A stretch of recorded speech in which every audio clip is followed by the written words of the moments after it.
Hello, everyone. Thank you for joining us once again for the Shang School of Tibetan Medicine webinar series.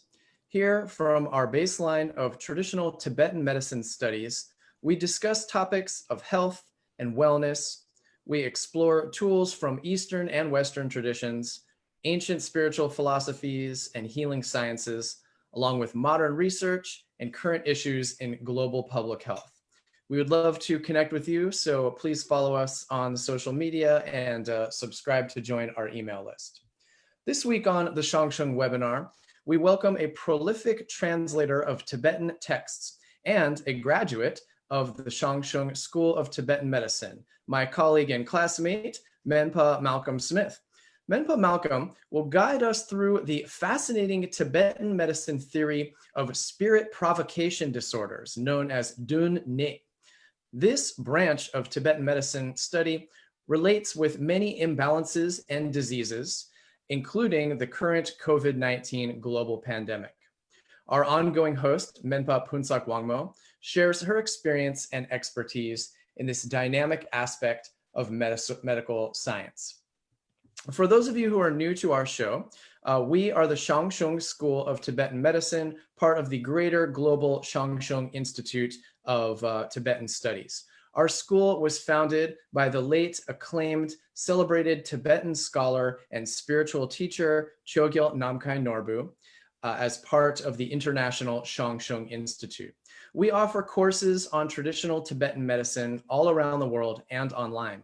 Our programs range from short lectures and presentations, continuing education units for healthcare providers, and our full-length flagship program, the 4-year program of Tibetan medicine study, which coincidentally, we are still taking applications for all the way through about the middle of next month for the new cohort of students for the 4-year intensive complete training in Tibetan medicine. So if you are ready to dive into a very serious study of traditional Tibetan medicine as part of your life's journey, then please do contact us regarding the 4-year program. Also, we'll mention the American Tibetan Medical Association, ATMA, which is the Tibetan Medicine National Professional Association here in the United States. So we have a lot of resources for Tibetan medicine practitioners, students, and supporters, as well as general info. And so we would love to have your collaboration with ATMA, the American Tibetan Medical Association. So let me tell you a little bit about our special guest today. Menpa Malcolm Smith has been a student of the Great Perfection teachings since 1992. His main Dzogchen teachers are Chogyal Namkhai Norbu, our institute founder, as well as the late Kunzang Dechen Lingpa. He is a veteran of a traditional 3-year solitary Buddhist retreat, a published translator of Tibetan Buddhist texts. Menpa Malcolm was awarded the Acharya degree by the Sakya Institute in 2004. He graduated in 2009 from the Shang School of Tibetan Medicine. Menpa Malcolm has worked on translations for renowned lamas, including His Holiness Sakya Trisen, Kyabgon Pakchok Rinpoche, Kunzang Dechen Lingpa, Khenpo Mikmar Tseten, Tulku Dakpa Rinpoche, Khenchen Konchen Gyaltsen Rinpoche, as well as others. Menpa Malcolm, thank you so much for joining us today. It's really a delight to have you on the show. I'm glad to be here. I hope everybody's surviving okay in lockdown because it can get awfully lonely in here. You know, people are social animals. We're used to going around and meeting each other and having coffee, but unfortunately, these things have become conditions for becoming ill. So because we're in the middle of this pandemic and because Genla and you invited me onto the show, I wanted to spend a little bit of time.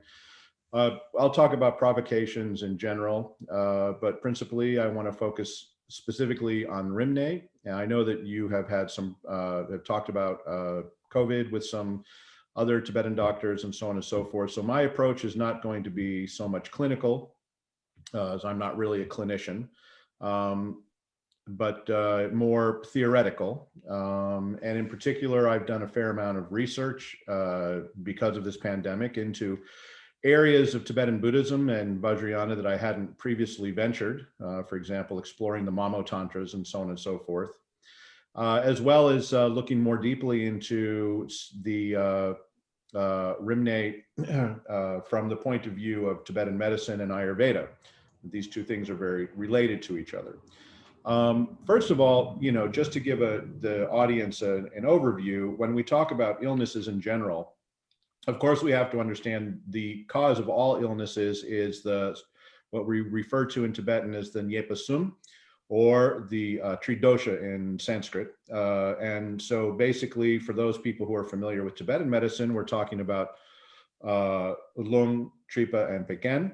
And when we're talking to people more familiar with Ayurveda, we're talking about Vata, Pitta, and Kapha, which principally refer to, when we talk about the three humors, Norbu Rinpoche in his Birth, Life, and Death focuses on the three active elements.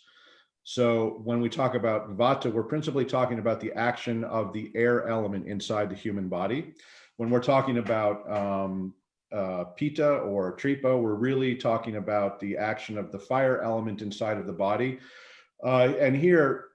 And finally, when we're talking about Kapha, we're mainly talking about the action of the water element inside of the body. Now, typically speaking, traditionally we say that Kapha or Peken is made up of water and earth and provides solidity to the body. But when we're actually looking at the action of that particular dosha or humor or nyepa, whatever you want to call it, it's actually the water element that's really active, because earth, although of course the human body is made of 5 elements, 2 of them are inactive. Space is inactive and earth is inactive. Earth provides solidity, of course, and space provides, as they say in the text, room to expand and grow.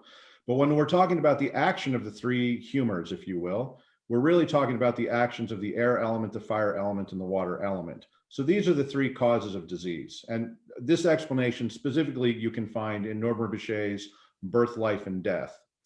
For those who also have a little bit of understanding of sort of Vajrayana, sometimes when we do some certain kinds of purification, we use these 3 syllables called Ram, Yam, and Kam. And they're purification mantras because these 3 active elements are responsible for the formation of the universe, but also at the end of time, and in our particular kalpa, these 3 elements rise up and then destroy everything.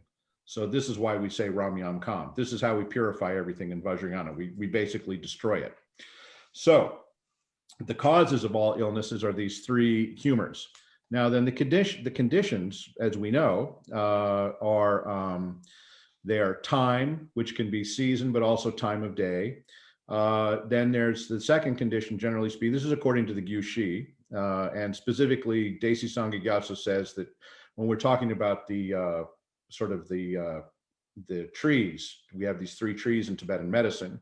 So when we're talking about the first tree and how the Nampur Jorwa or the Vikrit aspect of when the humors get disturbed, then we have this leaf of the season of excess, insufficient, or wrong season, which is illustrated by somebody who is like outside naked in the winter. And then we have the activities of spirit, what we call spirits. And spirits is kind of a bad word for this. It's actually dun. In Tibetan, we have this word dun, and usually in Tibetan language, we see another term called dun mizawa. So dun mizawa means not having any doubt. So the word dun means sometimes you have doubt. And the reason why we say this, we say dun, is because the action of these non-human beings, mimayin is another term for these. So the action of mimayin, non-human beings, and this includes hell beings, pretas, devas, asuras, everything. Everything not human is a mimayin. So also animals are mimayin, although generally speaking in Tibetan, they're called jolsong. Here, the point is that since the action of sort of devas and other types of mimayin like Gandharvas, Drizas, etc., are invisible and we can't see them when we have doubt.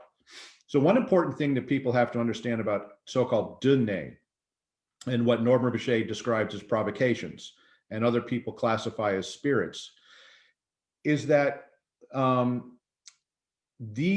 we are going through our diagnostic and treatment protocols as Tibetan doctors, Dunne is the last thing we diagnose. And we typically only diagnose Dunne when we've exhausted everything else. And for example, a treatment is not responding properly, a disease is not responding properly to the treatment which is prescribed for it. So then at that point, either through urinalysis or more reliably through calculation, elemental calculation, Jungsi, so-called Tibetan astrology, or some kind of divination by a lama, then we try to find out if there's something else happening, if there's some hidden cause that's causing this patient not to get better. And then if that's the case, then we resort to what's called in Tibetan as rimdro, or ritual procedures. And what we're doing there is that since we've exhausted our sort of conventional treatment protocols, now what we try to do is we try to do torma offerings and various other types of rituals to try and disconnect the dun from the patient so that the conventional treatment can go ahead and be successful. This is all described actually pretty precisely by Norbu Rinpoche in Birth, Life, and Death. It's a very good book. I suggest people get it. Then the sort of third condition of illness is diet, poor diet. And then finally, conduct, how you behave. For example, wearing, parkas in the middle of the summer. You get too hot, this creates a condition for a hot disease, or running around also running around in the winter with no clothes on. This is also kind of behavior. So this can also cause problems.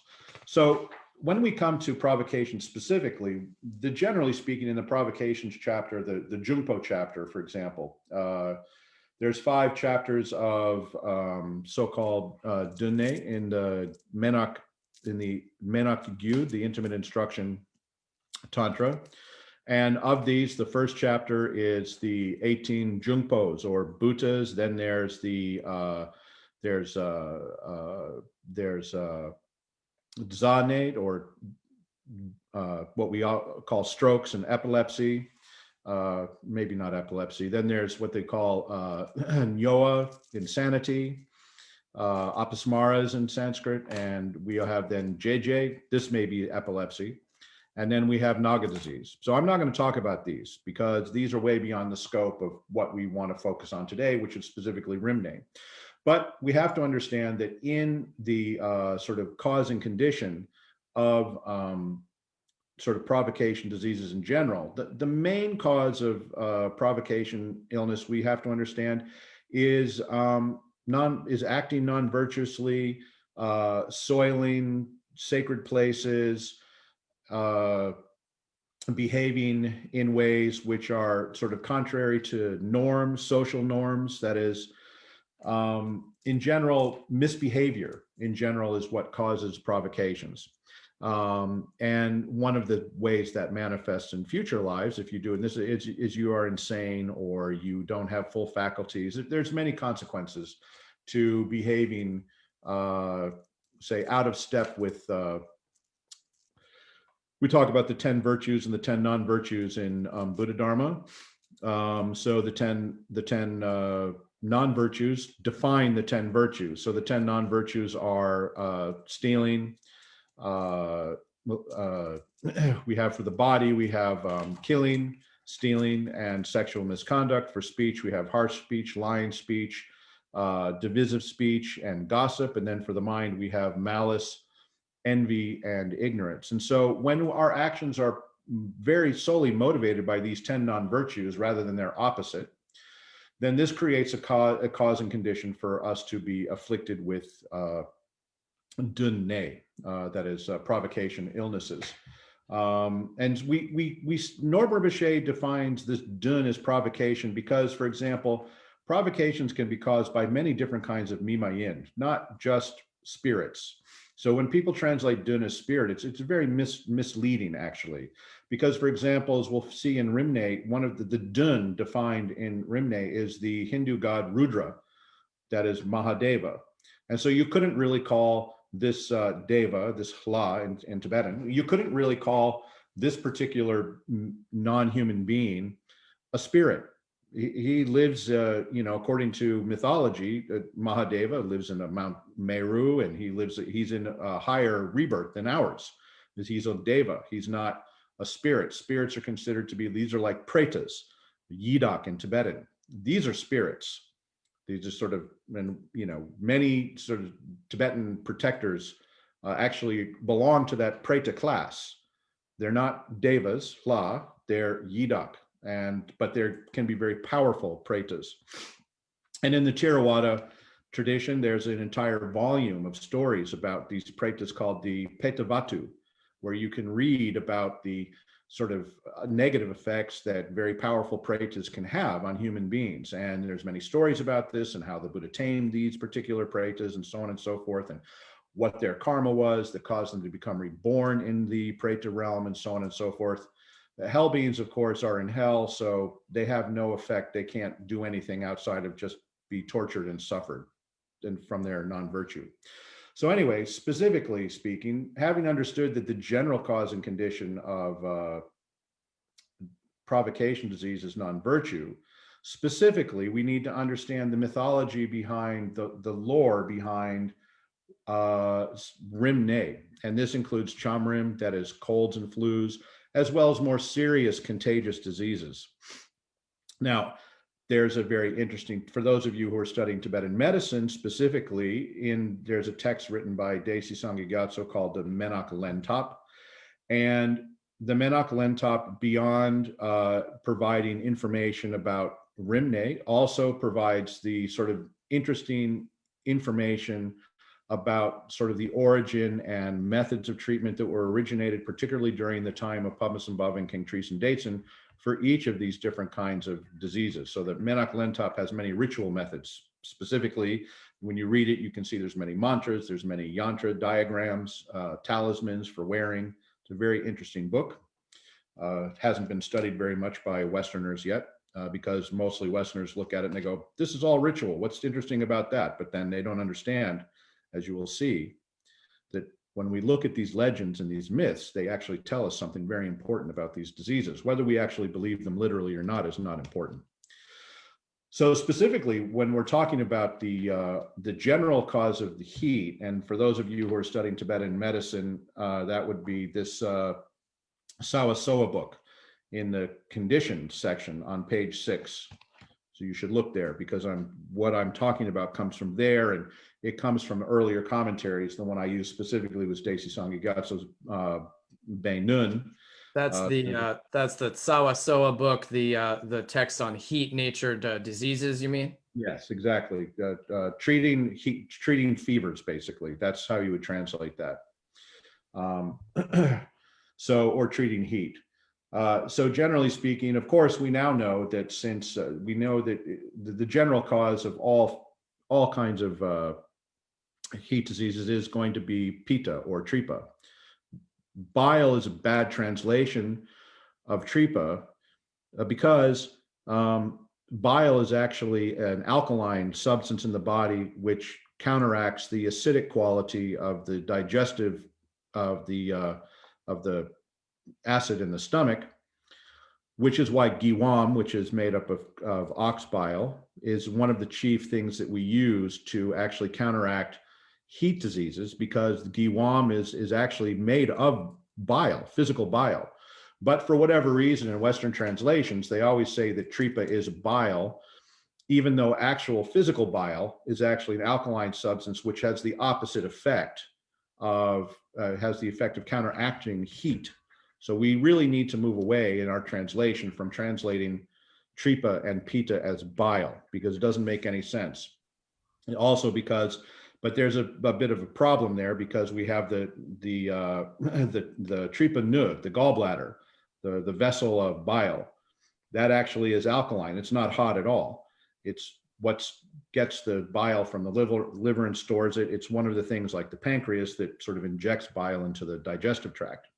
But anyway, so there's some contradictions and problems, but we need to be aware of this.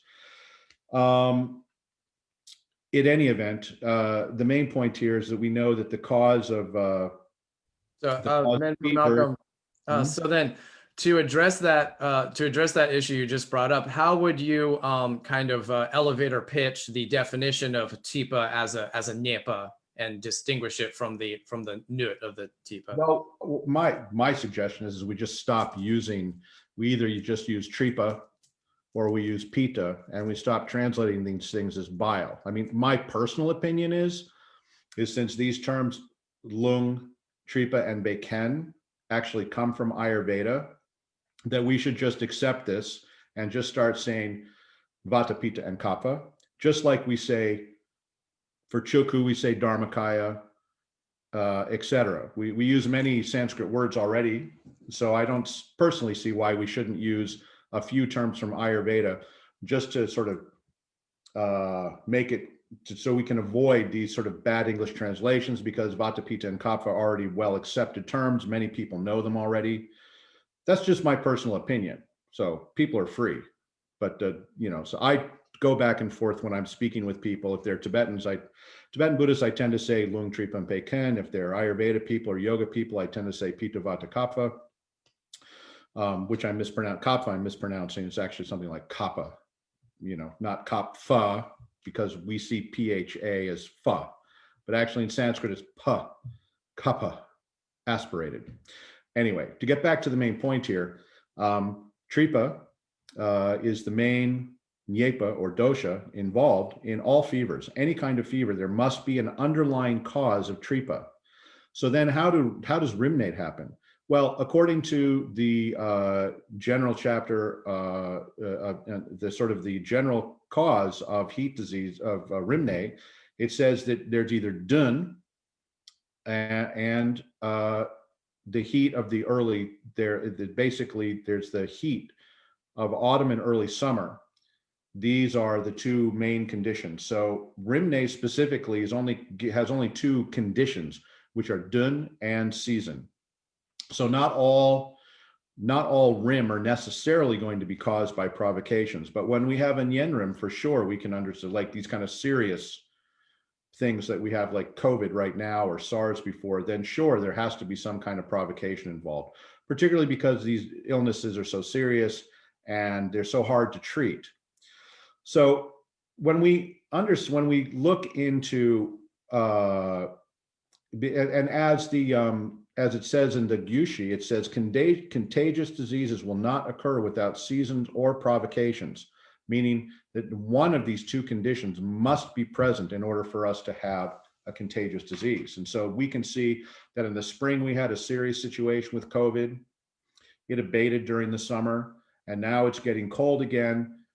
According to the Tibetan understanding of accumulation, sort of latency, and then manifestation, these three phases of disease, we can understand that right now we're having like a rising again of COVID because of the way the disease was sort of made to go undercover for a while, and also people's behavior has been also very negative. They're running around and having parties and going around outside and so on and so forth. So now we understand that that things are increasing because the condition is there for this. Now, one of the interesting things that I found that is important to understand is on page, if anyone has the Desi Sangha Gyatso's 2-volume commentary on the Lhasa edition, it's kind of a big blue book. On page 704 of the Lhasa edition, I think of the first volume, there's a story which is recounted in these tantras which are related to Amrita Kundali. And these tantras of Amrita Kundali or Dutsi Kilwa are considered to be actually the origin of Tibetan medicine, if you read very carefully. And so these were brought to Tibet by the Dzogchen master Vimalamitra. So many people are familiar with Vimalamitra's formula, Vimala. So also Vimalamitra, he formulated this formula for meditators because at that time, a lot of meditators were being affected by Gyalpo class spirits. And so Vimala actually is meant to sort of help meditators calm down, help their lung. I just want to interject one thing. When we can understand that COVID specifically, at least as I understand the disease, is a kind of a trach lung disease. That is, it's a combination of blood and lung illness. And one of the reasons, it's not just a simple respiratory illness, it has to be a trach lung illness. And we were originally alerted to this when we started seeing people with so-called COVID toes. And then we realized that this particular illness was, now I don't know if other Tibetan doctors agree, but anyway, this is my particular opinion. And I noticed this because when you see this disease being spread all around the human body, unlike a flu or unlike a cold or these kinds of things, and we understood, both of us, myself and Osa Manel, we understood that this was a kind of a trach lung disease. That is, this particular pathogen was attacking the blood and being spread around the body by vayu. So that's why we understand it as a trach lung disease. I don't know if Genla agrees, but anyway, that's our particular idea. So to get back to the main story, these main stories are important and we don't pay enough attention to them. And the reason why I want to talk about this main story, in Vimla Mitra's, in the collection in the Tantra that Vimla Mitra brought to Tibet called the Dutsibampo Gepa, that is the 8 fascicles of Dutsikilwa. All right. So in there's an interesting story which comes from the Mahabharata, actually. And so you have to understand that for Tibetans and Tibetan Buddhism in general, this Indian epic, the Mahabharata, is also part of their history. So, many Tibetans are educated about many things, the Mahabharata, that we in the West, we know nothing about. We only know about the Mahabharata. We know about Bhagavad Gita, and that's about it. But we don't actually understand how important the Mahabharata is historically in influencing Tibetan civilization, apart from Tibetan civilization's own legends and stories, which are not dependent upon Indian sources. So we have to understand that there's both going on here. So here in Vimla Mitra's, it says in the text it's in the 4th Bampo, but actually it's in the 2nd, not in the 4th. So here what it says Banpo, is that a chapter Bampo, or what's a Banpo? Bampo, people translate it as chapter. What Bampo literally is, it's an Indian bundle of text wrapped up with string. So when Vimla Mitra came to Tibet, he brought this one Tantra that was in 8 bundles. That's what Bampo literally means. It means a bundle. So generally speaking, in sort of highfalutin intellectual Buddhological language, they call this a fascicle because it's something which is wrapped together with a string. So we can say bundle, we can say Bampo, we can say fascicle, you can say tomato, I'll say tomato. Is that similar? Is that text format similar to the Tibetan like Pecha, like the Tibetan Pecha is based on how Indians brought books to Tibet. So originally, Indian books, and you can still see this in Thailand, Indian books were printed on thin birch bark strips that had 2 holes punched in the middle of them, and then there were 2 strings that were put through that, and then it was kept together like that, and then you just turned the page on the string. Well, Tibetans gave up the idea of the punching holes with strings because birch bark is a rather thicker than paper. So Tibetans came up with the idea of keeping the format of the book this way, but wrapping the whole thing in cloth rather than punching holes in it and putting 2 strings through. So that's the only difference. Anyway, and now Tibetans do everything in book form, which I don't like as much, actually. I find it harder to use when I'm translating because books open this way, as pages go this way, Anyway, the main point here is that there was a king in the Mahabharata named Dhritarashtra, and he had a son named Purumitra. And according to the Dutsibampo Gepa, it says, when Rishi Daksha, now Daksha, people who've studied Tibetan medicine will know, is one of the Prajapatis. He's one of the rishis responsible actually for spreading medicine everywhere. And a king called Purumitra made a vast offering to all the devas and rishis apart from Mahadeva. And then Mahadeva was the last to be invited, so he felt insulted.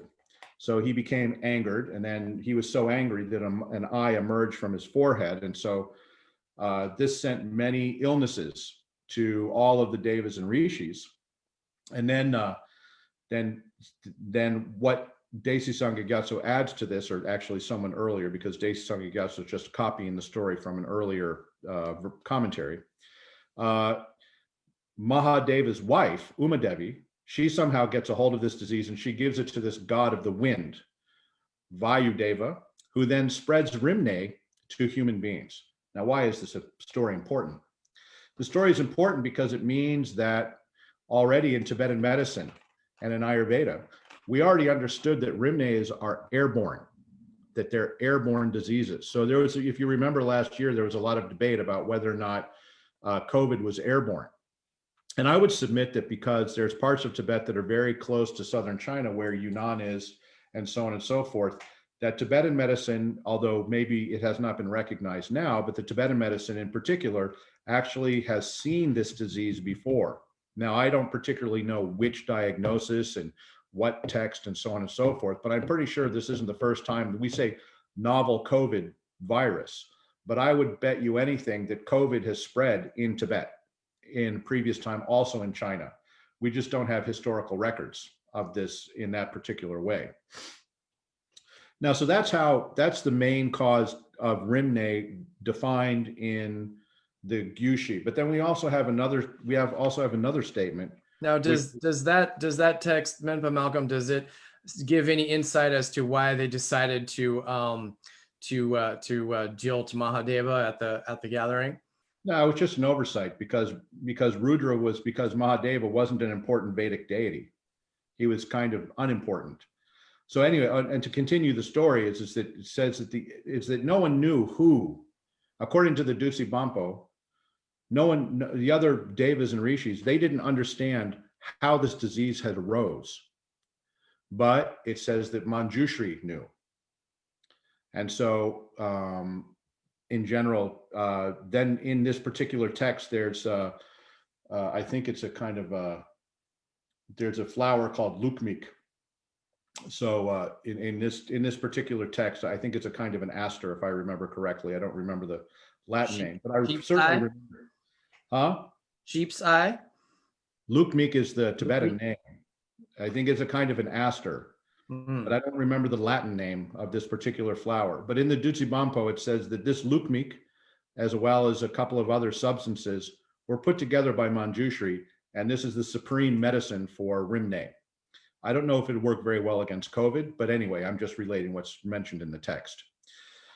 Secondly, the thing that gets mentioned in the Gyushi is fighting and curses of the Mamos. So now a lot of Tibetan lamas came out and they were, they said, oh, this is all Mamo disease, Mamo disease, Mamo disease. Actually, if we look in the Gyushi, we can see that Rimne is actually caused, as the main provocation of Rimne is Drakpo, which is the Tibetan name for Rudra. That means Shiva. So actually, maybe instead of doing Mamo things, we should be doing Torma offerings to Mahadeva. I don't know.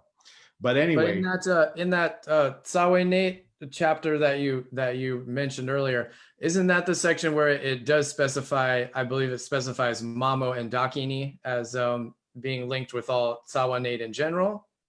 Actually, that's not. It's actually, if you look at the commentary very carefully, the commentary itself actually sort of doesn't really place much importance on the Mamos and Dakinis fighting as people think.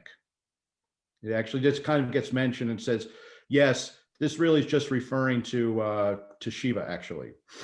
Okay. That's important. There is a relationship, however, between Mamo practice and Shiva, which I'm going to get into next. So when we're talking, so next when by the way, Menpa Malcolm, yeah, it looks like the lukmik is an aster.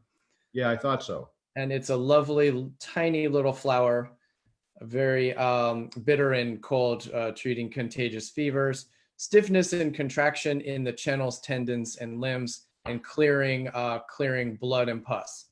See, it treats trachlumne, exactly. So I'm right. Anyway, I'm just kidding. I'm right. Well, I'm always right.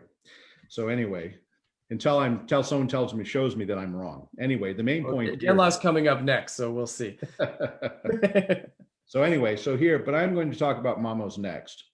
So I'm not discounting Mamos, but we have to understand a couple of things. One thing that many people don't understand is that the people talk about Palden Lamo, for example. They don't realize that Palden Lamo is Shiva's daughter. There's a long, complicated story about how Palden Lamo is Shiva's daughter. And also Palden Lamo has a servant named Ramati. And Ramati is the one, actually, she's known in Tibetan generally as Maksor Gyalmo, and she's the main protector of the Dalai Lama. So the reason why I'm talking about this is because I want to talk about mostly what we can do in terms of ritual for trying to ameliorate these diseases. And I'll let sort of clinicians take care of the clinical side of things. But there's something that we can do even if we're not doctors.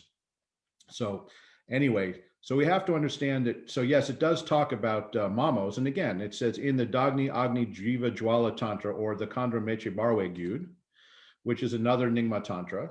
It says if the Mamos become disturbed after samayas are broken, the Mamos will fight amongst themselves, a rain of weapons fall, crows fight amongst themselves, and a bloody fog gathers. If one sees such omens, it is a sign that punishment is coming. So do you think that that reference to crows fighting is related with I think the bloody fog gathering bit refers to the major fires that were in Australia last year before this whole thing happened, and to the major fires that happened in California. Yes, we had very bright red sun, blood red sun and sky for blood red air. It was really crazy. So these kind of things from a Tibetan and Ayurvedic medical point of view, this is really a very negative sign. It's because we're destroying our environment. And so the Mamos, now this is the next thing I want to get into. How are the Mamos involved in all of this? So we have to understand, so let me just continue with the next citation. This is from the Vairochana Abhisambodhi. The Devis called Matrikas send forth epidemics with secret mantras. So anyway, and then in India, there's these Mamos are considered to be the causes of many diseases, mostly affecting children. But nevertheless, that's a little bit too beyond things. And we also have to understand is that right now, in particular, we are subject to these kinds of disease because we live in the age of the 5 degenerations. So we have the degeneration of lifespan, the degeneration of where we have extremist views, that's called the degeneration of view. We have the degeneration of affliction, and we have now we're basically in the age of famine and war and disease. So of these 5 afflictions, view, afflictions, longevity, food. So the afflictions, the degeneration of food means that our food is not as nutritious as it once was. So if we carefully look at these things, we can understand that we are living in this particular epoch of the 5 degenerations. Now, that relates directly to the Mamos. So what are the Mamos really? The Mamos really are the 5 elements. If you look in my translation of the Rikpa Rangshar Tantra, the self-liberated Vidya Tantra, there's a chapter there called the 5 outer elements, which explains how, in their pure form, the 5 elements are really the 5, they're called mother dhatus. That is, they give rise to all Buddhas and sentient beings. But when we are under the influence of delusion, then these 5 mother dhatus become 5 Mamos. They become the 5 harmful elements. So it's the same principle as when the 3 humors are in balance, we don't call them nyepa at that point. We don't call them dosha. Actually, in Sanskrit, in Tibetan, we call them dua. When the 3 humors are cooperating, they're the 3 dua. When they're not cooperating, they're the 3 nyepa. So in Sanskrit, that would be dosh, but when they're dua is a translation of dhatu.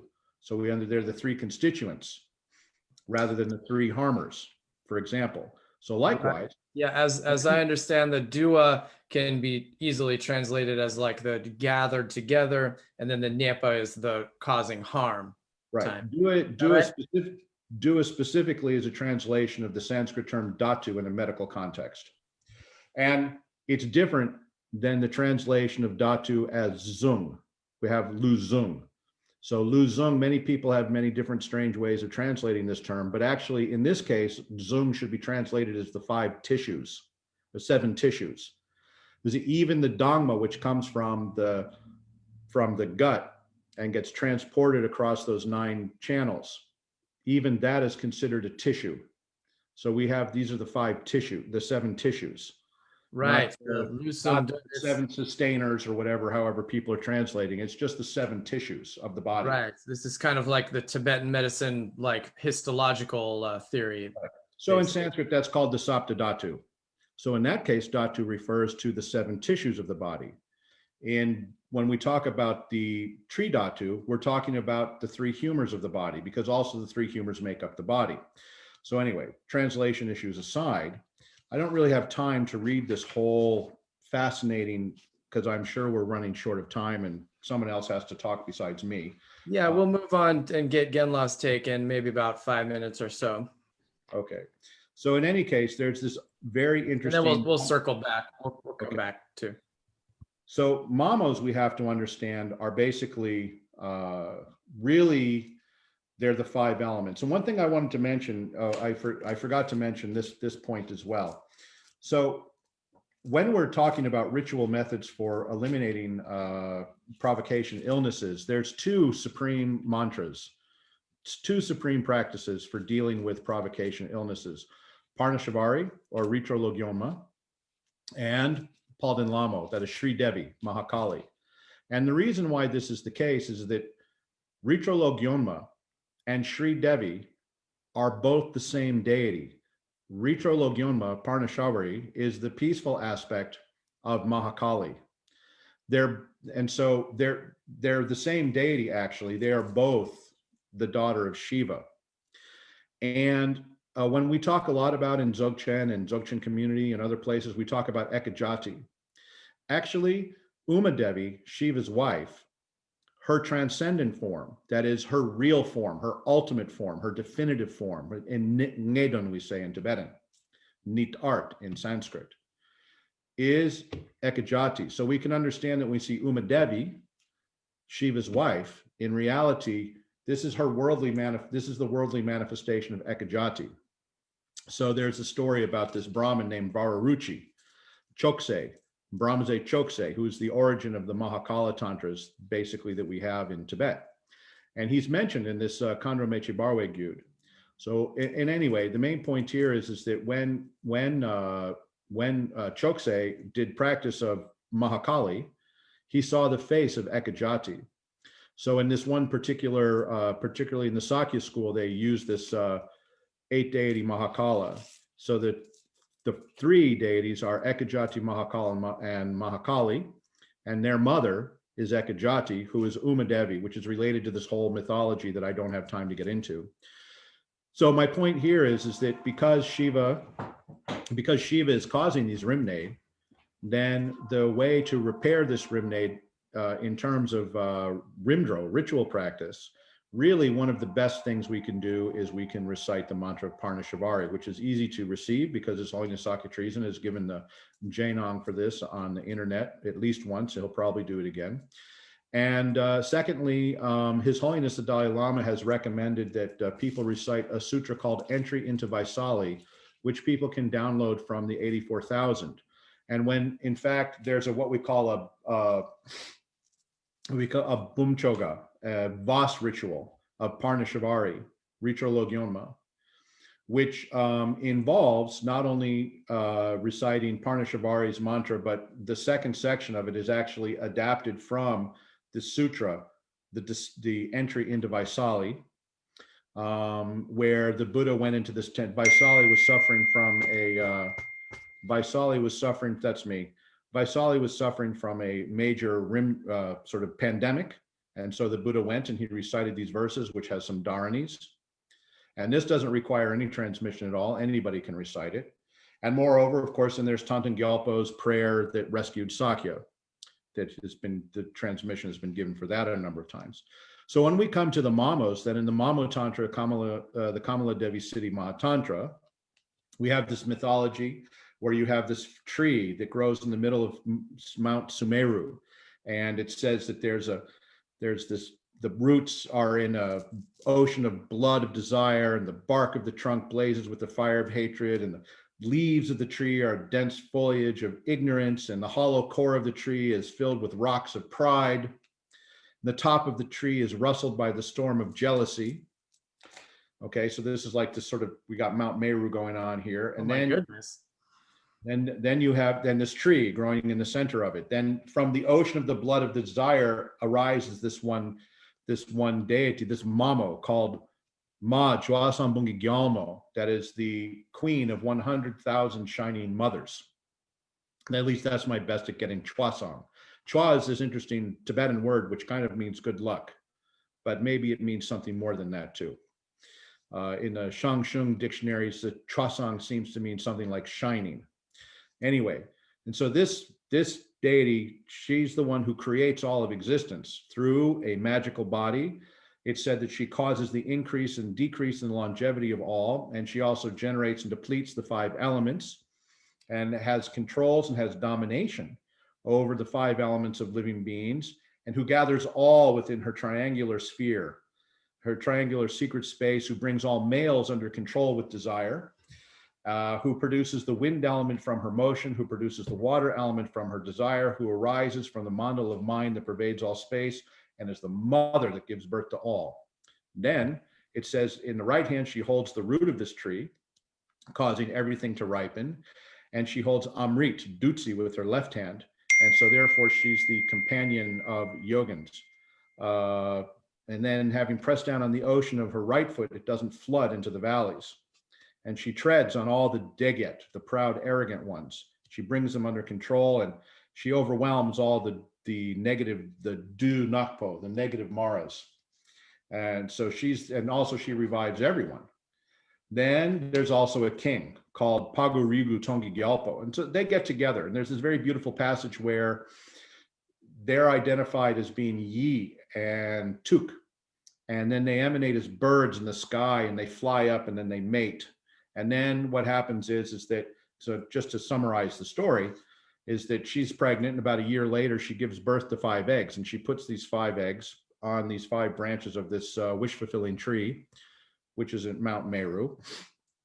And then what happens is that from each of these eggs, there arises a Mamo goddess who is in charge of, for example, the mistress of bone arising from the sky, Kale Jungzing Rupe Dogmo. That's the name her father gave her. And then her mother gave her the name Nangsi Jungwa Sai Dogmo. That is the mistress of the earth element of the universe. And so when you understand the relationship between earth and bone and earth, like if you do Mandarava practice, you sort of invoke these 5 elements to reinforce. So you invoke the water element to reinforce your blood. You invoke the earth element to reinforce your bones, etc., like this. So there's these 5 mamos. And the point is here, is that these mamos actually, these sort of so-called negative beings, they're only negative because of these 5 afflictions and because of how we do not relate to our world in a proper way. And so when we look at these mythologies that we find in the tantras, then we can understand something a little bit deeper about the origin of illness and how we should behave and so on and so forth. So my response, because I know that was one of your questions in the email you sent me, how did you respond to the COVID crisis? Well, I started hitting the books and reading about mythologies and these kinds of things because I thought they were helpful, and I thought they could help people contextualize why we're doing these rituals. What's the function of these rituals? We're not just reciting mantras out of ignorance. We should have an understanding of the reason why we're reciting these things. So, one of the reasons why we recite Parna Shivari is because Parna Shivari did retreat in the jungle. And after she had been involved in this big war with Mahakala, and they had Mahakala and she were the generals of the Devas. This is really interesting story. And then Mahakala and Mahakali, basically slew all the Asuras and drank their blood and ate their flesh. And so she had to do penance. So when she took rebirth as Parnashavari, she had to go into the jungle for 7 years. And then she recited the mantra of Maitreya for 7 years. And then she attained some realization. Now, of course, she's completely realized. Also, Palden Lama is completely realized. So when we understand something about these mythologies and stories, then it makes our practice more rich and we actually have some clue of what we're doing. And then understanding, of course, that Ekajati is Palden Lama's mother. Then when we do Mamo practice, then we really can understand when we're supplicating Ekajati, we're supplicating the essence of our own state. We're supplicating the essence of our own 5 elements and trying to bring everything back together into an integrated state. It's not just that Ekajati is out there, some kind of, powerful being. The Ekajati also governs all of our 5 elements and so on and so forth. So this is what I've been up to. That is fascinating. Yeah, thank you so much. It's really helpful to have this beautiful, colorful, illustrated imagery, with these mythology and ancient stories to associate with some of these kind of more dry medical theory. So thank you so much for that. And I want us to circle back to that and chew on that a little bit more. But now let's take some time and go to our school director and our ongoing webinar host, Menpa Phuntsog Wangmo, and see if she can give us a little insight onto some of the clinical presentations of these kind of diseases and maybe a little bit of what we can practically do about it. Menpa Wangmo, good morning. How are you today? Good morning. It's a wonderful, thank you. It's a wonderful presentations listening from the Malcom. Menpa Malcolm, it's a really great. So I'm so grateful. Thank you, Malcolm. Yeah, I'm doing well. Thank you. Yeah, these are things you don't hear about every day, right? Yeah. So I think people learned a lot, but yeah, it's a really great information. So Genla, can you tell us a little bit about, in your clinical experience and your vast expertise, so this idea of the Dun Nate, this wide sort of range of invisible types of beings, whether they be kind of worldly, troublesome spirits, or even sort of gods and devas on a higher dimension, but kind of this whole spectrum of invisible influences that can be provocational and linked with the diseases that we deal with in our human condition, particularly these heat, febrile diseases such as COVID-19. Can you tell us a little bit insight about this Dun Nate and how it presents and what we can do about it? Okay, thank you. Yeah. So in the Tibetan medicine, what I understand, the Dun, it could be sort of like the longer distance of the Dun and the shorter distance of the Dun. So longer things could be, it's as the Malcolm explained very thoroughly. So this is sort of like invisible beings. Somehow we provocated them, and then later we will receive something, punishment or revenge from them. So this is one thing. Another also provocate, if we provocate sort of like to our neighbors, to our societies, our sort of like the beings who's around us, and then that also brings us the result is unhappy, and then maybe either physically energy aspect they will attacking us. So I would have see sort of like when we're talking like the provocations, yes, could be provocation is the invisible, like the longer region things, also could be sort of like the shorter. If we make problems to the neighbors, they would not be happy. The result of they're not happy, then also we will facing problems. Somehow we're not able to collaborate, because when we are into one region, ideally is we have a karma to be that region, that moment together. The job is each person's responsibility is to keep the community as like peaceful, that provides healthy community. So if we not keep that way, if you are causing our community or neighbor fighting, and then that is you are provocated, and then now you are middle of that problem. So maybe now we lead the anxieties, depressions, many problems.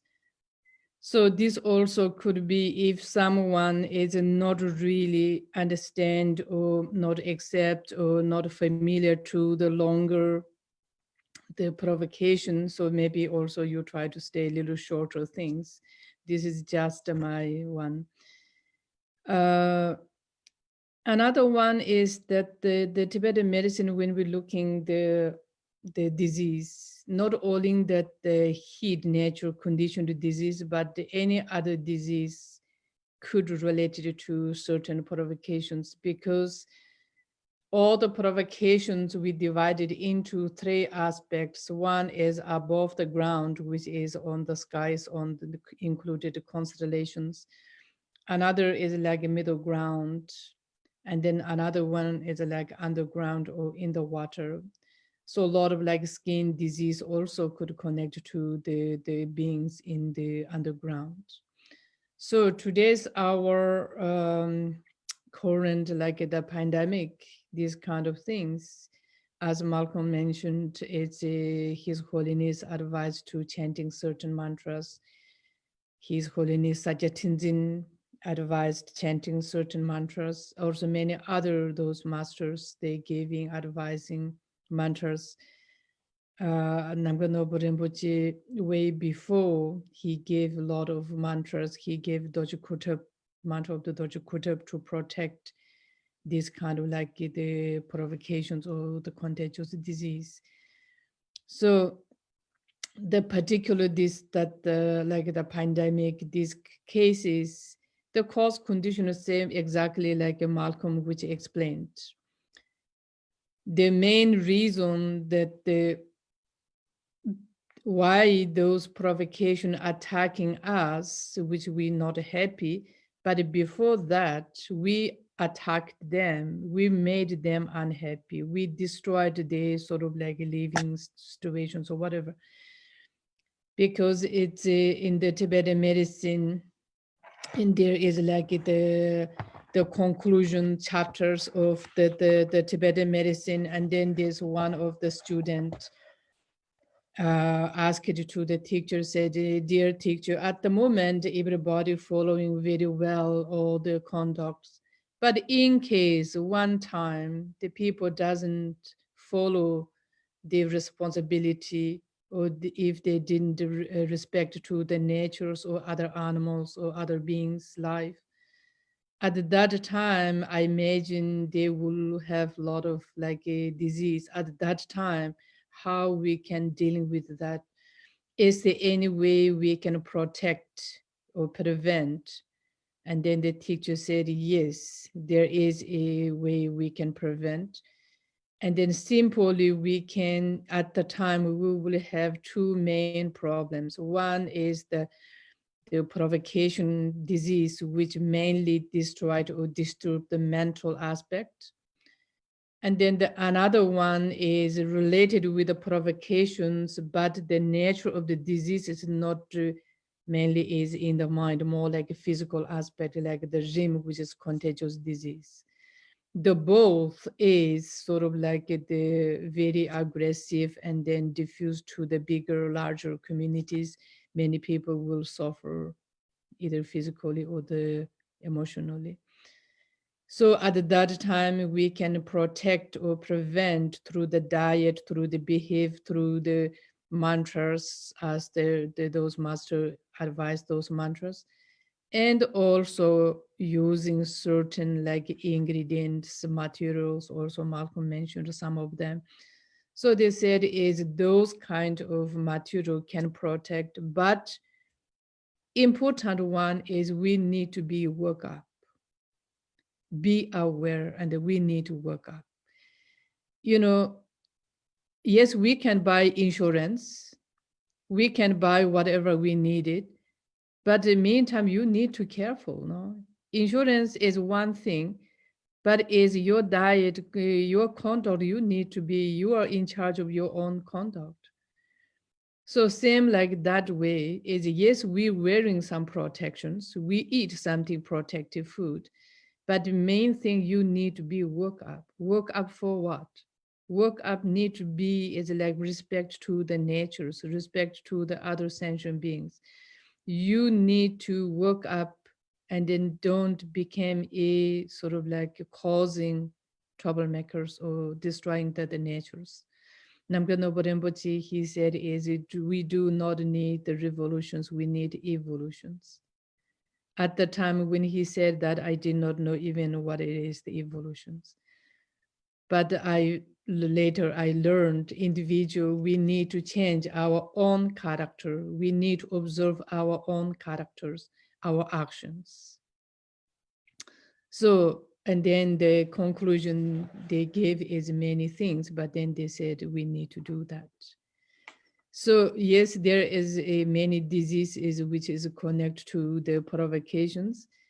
And then this time, at least the pandemic time, because of that, our wrong behavior, wrong attitude, greasy, like we wanted more and more and more.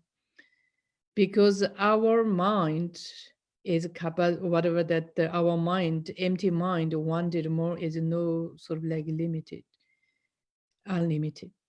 But its sources is limited. Unlimited mind wanted something that the limited resources more and more, of course, then we will get these kind of problems.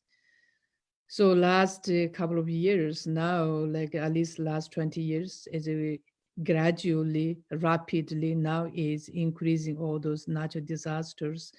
Also, this is not the only one pandemic, but the last time we had a couple of pandemic. So this is what I see, that how the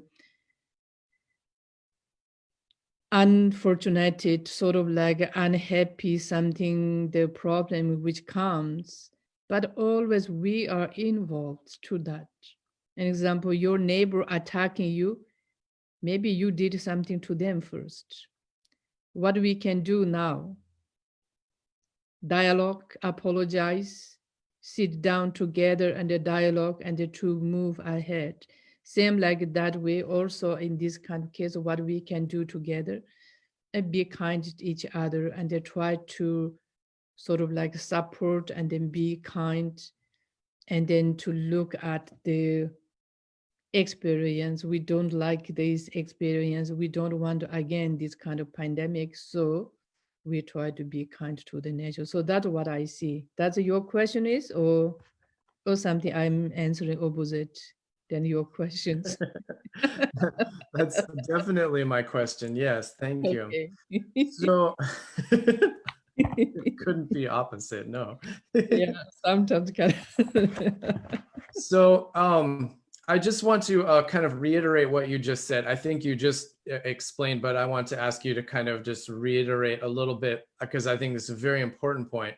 Now, Menpa Malcolm, he explained some of these methods of like mantras and sutra recitation. Sometimes things require transmission from a lama, kind of these sort of technical means to correct or help the problem with these provocation influences. But now you're saying kind of in very general terms about, if our neighbor's angry at us, perhaps we did something wrong. So can you just tell our audience in sort of for everyday layperson terms, if we maybe have the idea that we have disrupted nature, disrupted our environment, and are receiving these vengeful influences, how should we go about correcting that, not in terms of reciting sutras, but just everyday conduct? Can you just describe that a little bit more like you just said, please? Okay, yeah. So that is, I think, yeah, thank you. Your question, I think it's very important. Our daily conduct in the Tibetan medicine, we have 3 chapters of the conduct, and the one of the chapter is we call the daily conduct. So your daily conduct is important. So number one, your daily conduct is you understand you are the one of the 7 billion peoples in this world. We all sharing in this motherland. So we need to respect this motherland because each of us, we have right to share in this motherland. And then this motherland, we need to keep clean and then well. If the motherland is well, clean, rich, then we will have good life. Because when we're looking, everything, those fancy foods, either organic, non-organic, whatever we're talking, where those food is coming from? Those food is coming from directly from the ground, from the outer nature. All those like furnitures or living, what we using, like all those good materials, where they coming from? Also coming from outer natures, provided from our motherland. So our motherland is same as like our birth mother, very kind, generosity, never complains. They provide us whatever we have the desires. So now we need to pay back to your mother. Once you grown up, I think we need to sort of like thanks to the motherland and to keep the motherland as healthy. So this is one, I think. The second, what I think is since we have the 7 billion or how many, that's a big number of the humans we're living in this ground. And then we need to collaborate together and then live together. Because we all, like the Tibetan Buddhism and the Tibetan medicine sort of like explained, we all like passengers into one boat.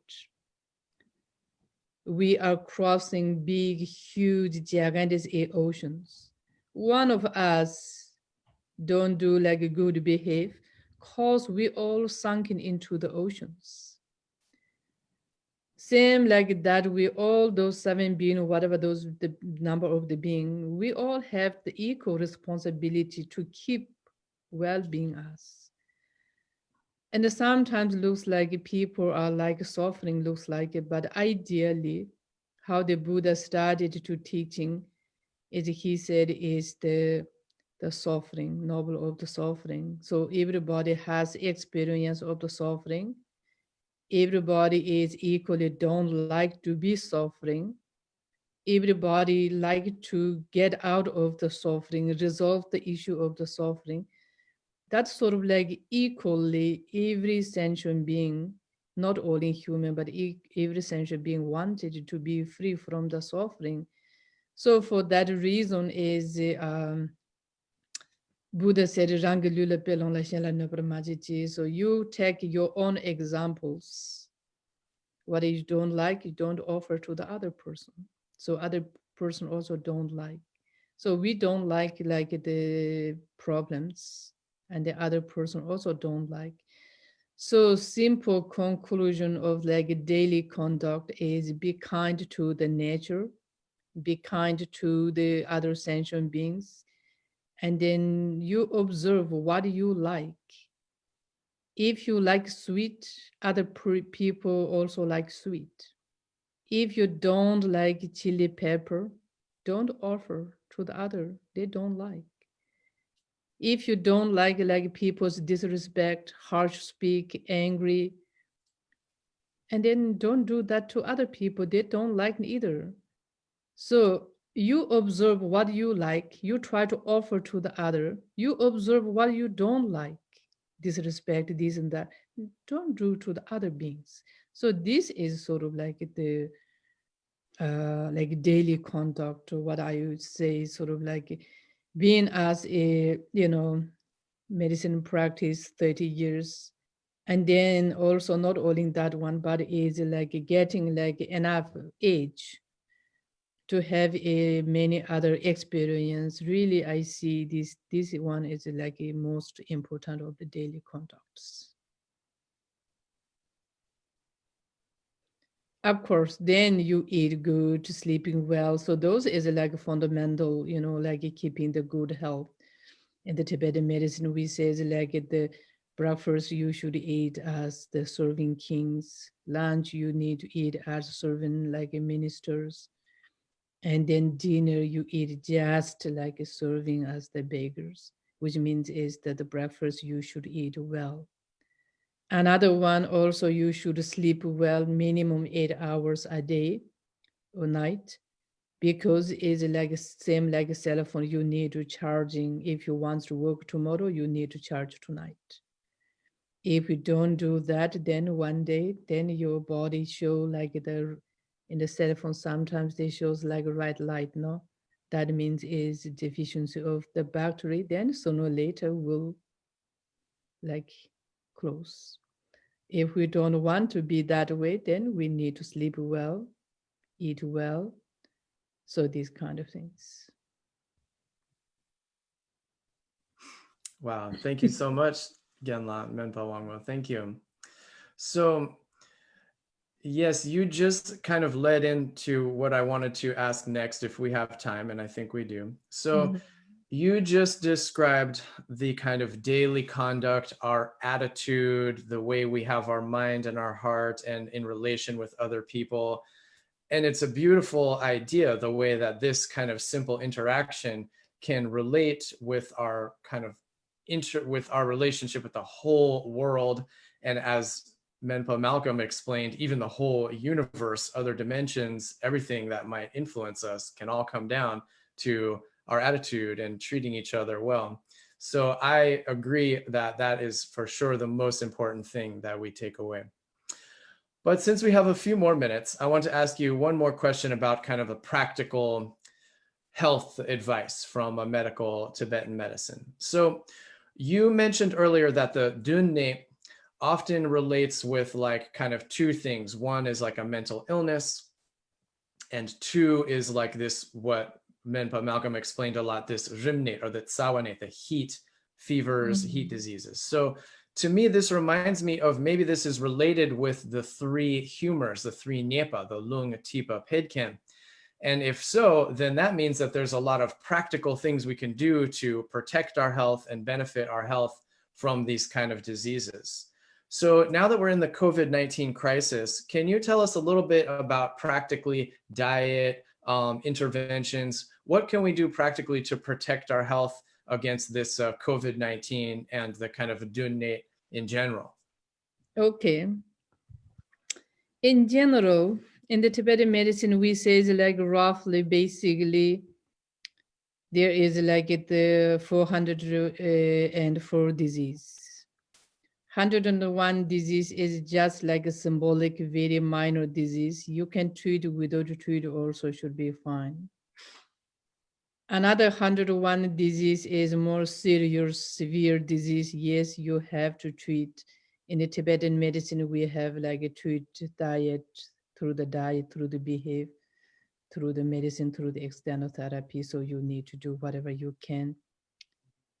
And then another 101 disease is connected to the provocations. So in this case, you need to treat as like dual way. You need to do the ritual practice, plus you need to take the medicines. An example, like the people who has emotion problems. Yes, the mental aspect is very unstable, like disturbed. Meantime, also physical level, also they affected, like nerves aching, and they're not able to sleep. So also the element is imbalanced. So this kind of case, like the provocation involved time, you need to treat it as like dual. In the dual, you need to do the first is like the ritual practice to sort of like separating the body with that who's attacking. An example, two people fighting, before to treat who received sort of like a punch. The first you need to separate these two men fighting, and then do the medications who hurt, no? Same like that way, is at first you need to separate it and then do the treatment. Maybe sometimes separated, then maybe even you do not need to treat physically. Maybe somehow they're getting along. I mean, the physical should be fine. Another 101 disease is connected to the karma, your own karma. So then this is not so much things to do. So that is more like a connect to the genetic disease. So this that 101 disease, what's your question is like the connect to the provocations or this the rim. We can do like a mantras as the Malcolm mentioned. Also we can do diet behave. But in the terms of the food, they're also like it that the three stages, I would say.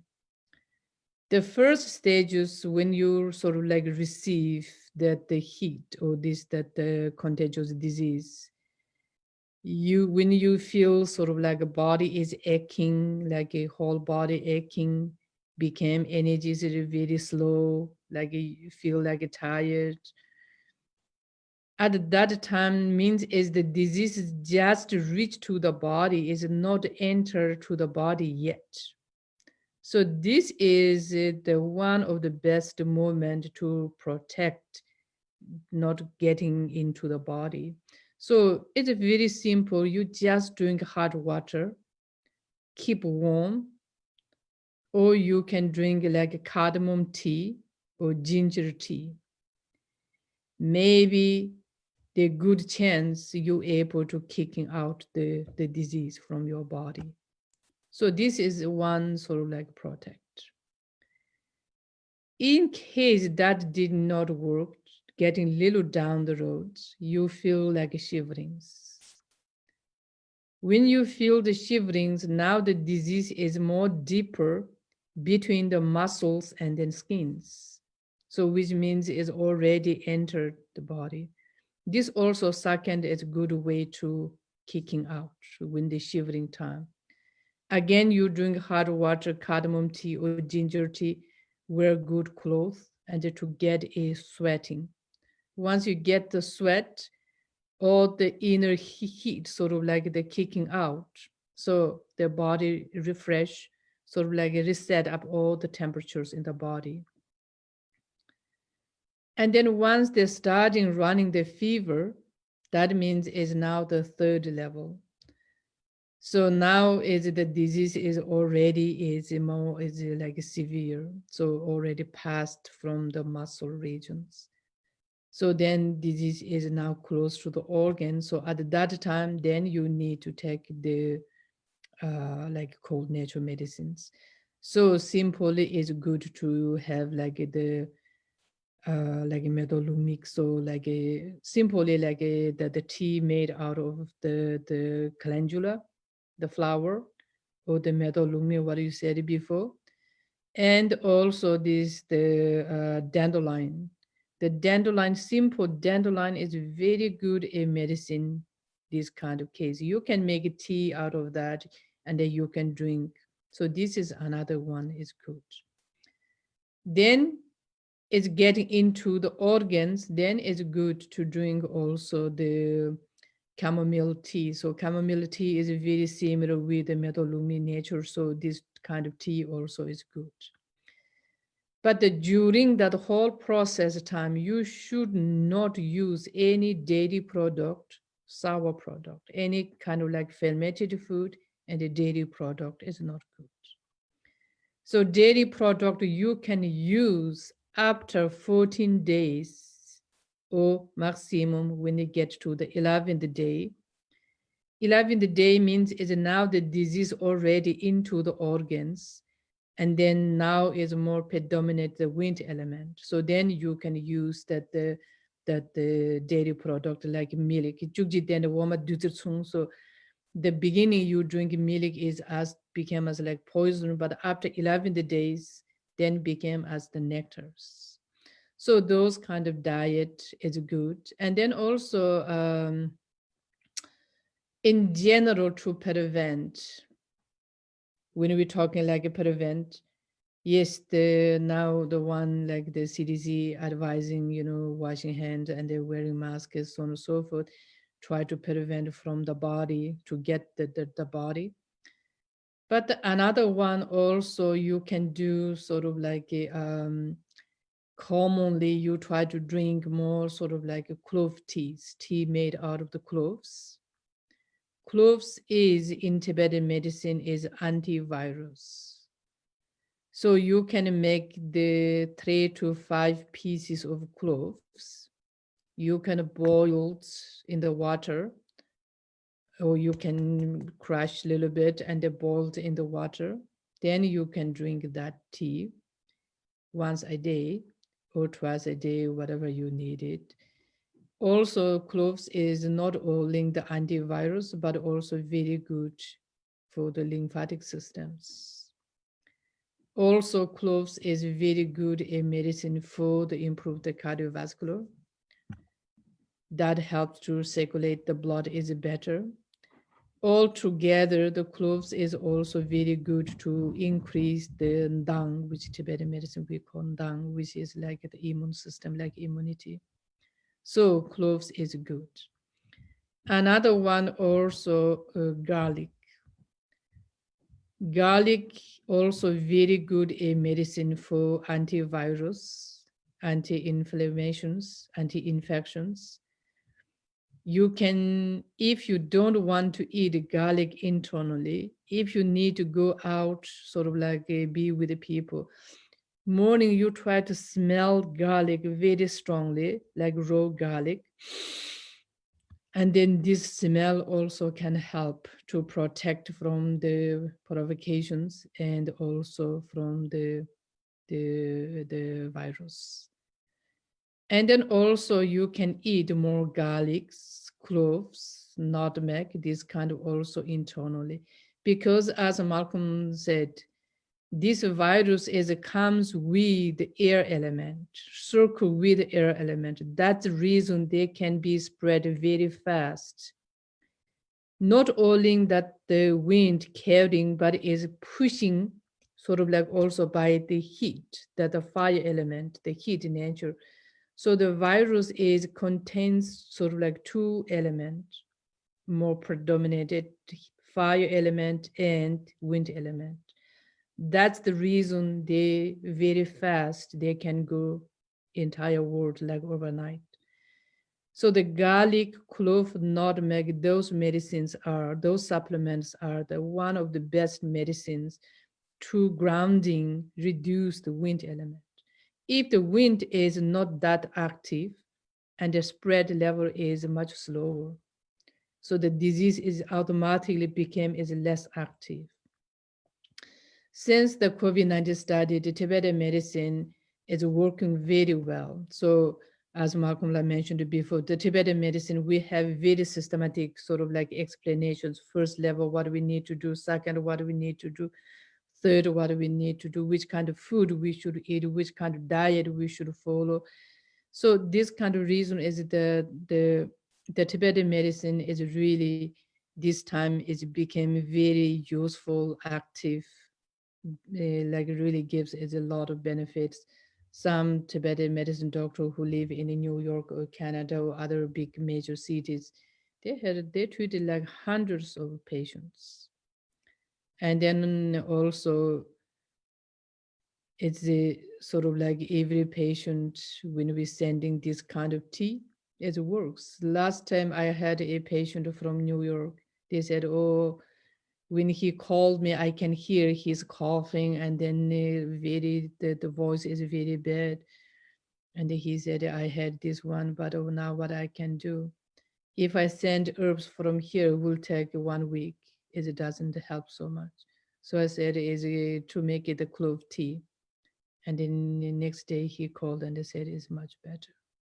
So this kind of like the simple kitchen remedy is really help a lot. So that is I want to, this is the last your questions. Thank you so much, Menpa Wangmo. That's awesome. Okay. Good to know that we can use some of these culinary household grade ingredients to benefit. Yeah. Yeah. Okay. Wow. Yeah. Alrighty. Well, so why don't we're getting ready to finish soon. So Menpa Malcolm, is there any closing things you'd like to say? Anything else you'd like to add for our audience today from your research and on this topic? Well, I mean, Not much. I mean, in terms of the actual practical considerations of dealing with this illness themselves, people should stay home and they should be isolated and they should not be tempted to go to Thanksgiving dinner. Sorry to say. I think traditionally in Tibet, for example, Menpa Tenzin, when we were doing our internship, he pointed out that one of the reasons why Tibetan nomads did song offerings is to prevent rimnade. So they always make people jump through juniper smoke before they would allow them in their tent, for example. So we can understand that, if we're sensible, then we'll try to limit the number of contacts we have with people outside of our, bubble. That's my best advice to people, is just remain away from avenues of contracting the illness, and then of course you won't cause anyone any provocation because you'll be staying at home. The only person you'll be provoking is your wife and children, or your husband, or your parents. Other than that, that's a kind of limited. We're used to being provoked by our relatives anyway. That's, it's our karmic burden. Other than that, I don't really have too much advice. I think Genla's advice is great. Thank you. Menpa Malcolm, how can people connect more with your work and your published translations and learn more about what you're doing? Do you have any links or websites or products? Products? No. I mean, I have books. They can go to Wisdom Publication and they can buy my books if they have proper transmission. Basically, I don't have any popular books. I just have sort of translations that I'm doing. Otherwise, I don't really have a Facebook presence. I'm leaving Facebook. I've left Facebook because I don't approve of Mark Zuckerberg at all. So yeah, I mean, I don't really have like an open forum or anything like that, but people can certainly friend me on Facebook if they want to. I still check my own personal page and so on and so forth, but there it's mostly politics, not so spiritual. Well, thank you so much, Menpa Malcolm. It is really great to see you again, and I'm really glad to see you guys doing well over there, staying safe, staying healthy, back in the beloved Western Massachusetts, a place that I miss dearly. Hopefully I'll be able to come see you. But anyway, thank you so much for sharing this fascinating research about this deep mythology and this really incredible kind of spiritual worldview that you've really illustrated for us in relation with this very practical, pragmatic, COVID-19 crisis. So thank you very much for teaching us about that. And let's close with Menpa Wangmo. Phuntsog Wangmo La, would you like to give a closing statement and finish our webinar for today, please? Thank you. Yeah, thank you, Malcolm. That really is such a wonderful. Yeah, I don't have a lot of things to say. So if the people wanted more sort of like information, yes, you can go back to listen some of our previous webinars. So there's some like the Tibetan medicine doctors, they talking about the COVID-19. Also we have yoga, this and that. And today I have one request to the audience. So first, I want to say thank you all the audience listening and then sharing our informations. Another one I want to say, I'm looking someone help to the school. So I'm looking someone like a tech persons, like who knows like the technique things, or people who know and who has time to writing things. So I'm looking a couple of people who can help us, because we receive a lot of people say thank you and your webinar is really good, helps a lot.